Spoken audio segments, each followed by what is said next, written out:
Iyon, for today's video nga, ating titingnan kung ako'y magaling tumansya. Meron nga ako din ng 12.20 pounds na ring prime rib. Boneless na nga rin, natanggal ko na ang buto kahapon.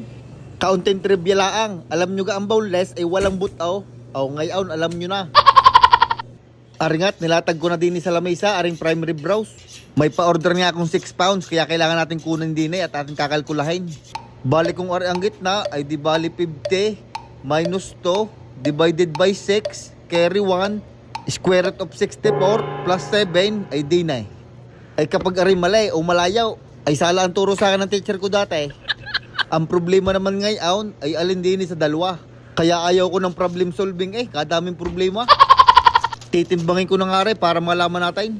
Dadalhin ko lang din sa timbangan at atin titimbangin. Ikaw ay kinapos 578. Kinulang pa nga ng 0.22 para maging 6 pounds. Ari naman ng kabaak. Tingin ko yung ari na sa gout.